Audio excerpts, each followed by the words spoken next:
So today I'm going to be talking about a reading I did by Tobias about hybrid spaces and hyphenated musicians, secondary students' musical engagement in a songwriting and technology course. So first I'm going to discuss the rationale and some of the ideas behind this. So the rationale is that students would be able to create, perform, record, and produce original music with instruments and music technology. Normally, these kinds of classes would be based on Western European classical music, but his idea was to expand more popular music in the classroom and have students choose what they wanted to do.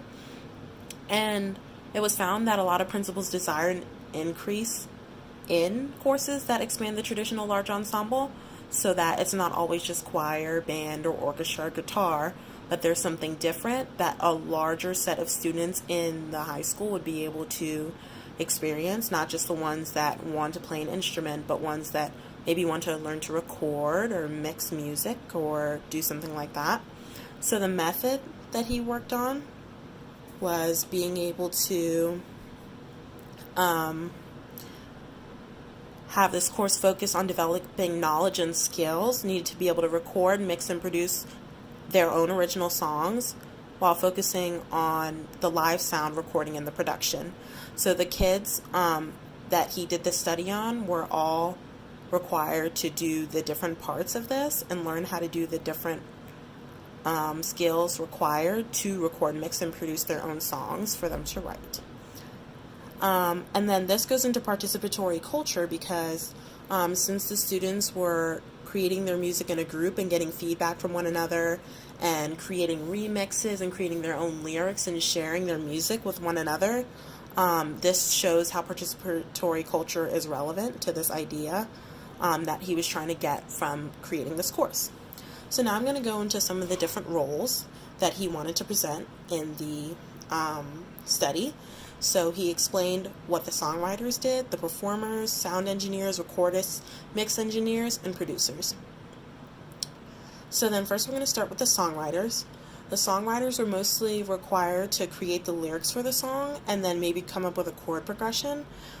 This would require a little bit of theory knowledge, I guess, but I guess he touched on that, or the students had enough knowledge on it that they were able to create a chord progression to go along with their lyrics. And then they had performers. And the performers in it were using a variety of instruments that maybe they knew from home, not necessarily that they studied on in school or in private lessons. So they spent a lot of time using whatever previous skills they had, and they took a lot of time to practice and do trial runs before they started the recording. And then they had the sound and mix engineers, which played the tracks back for people instead of playing them live, and then they had to record one by one and then balance the tracks so that not one part in particular was overpowering the others. And then the recorders were actually the ones in the booth recording their own things if possible, or they spent time recording for other people. And then those were the major components or types of musicians that were there, and that's why he ultimately calls them hyphenated musicians, because they weren't only a songwriter, but some of them would be a songwriter dash performer dash engineer dash recorder, because all their parts were interchangeable and they were able to learn the different skills to do all the different things. And then there's some ways that he says that this could work in a future classroom and how it would be better put to use. So he talks about a hybrid classroom, and in this case, a hybrid classroom, he talked about one that had computers but also had workspace, which is similar to the classroom that we use for this course that we're taking currently, Use 372, because it's in the X Lab, so they have a lot of machinery in there, but they also have crafty things, and they have a workspace, and they have multiple Promethean boards, so it's a hybrid classroom because it has a little bit of everything to fit different learners' needs. And then another part of this that would make it easier to implement in the future would be equipment. Equipment should be portable so that it doesn't have to only stay in one place. This would be useful in a hybrid classroom because, for example, they could take things out, use them, and then put them away. And things that they're not using all the time could stay away, so they'd have the space to do other experiments and work with other things. And then another thing that came up in the article was auditions, which I thought was interesting because of course, I auditioned for the School of Music here. And the auditions themselves were thought to maybe not only be Western classical music like it traditionally is here at JMU and at other schools,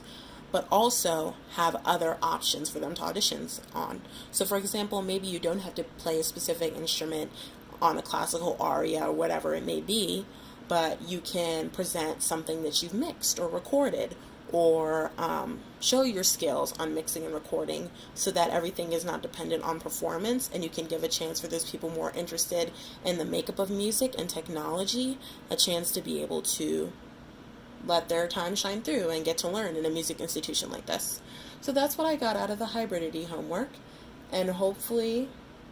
I was able to explain what I read in a hybrid way so that you could understand too.